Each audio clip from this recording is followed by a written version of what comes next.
Pai amado, nesta noite eu coloco a minha vida diante de Ti. Eu te agradeço, Senhor, porque até aqui o Senhor me sustentou, me guardou e não me deixou cair. E agora, ao me deitar, eu peço a Tua proteção sobre mim, que toda seta do inimigo seja quebrada, que todo mal seja afastado e que a Tua presença encha este lugar.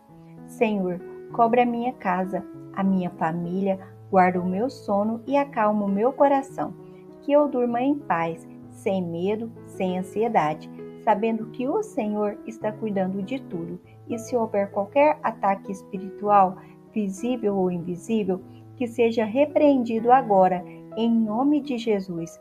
Eu declaro que esta noite será de descanso, de proteção e de livramento, porque o Senhor é o meu refúgio e a minha fortaleza.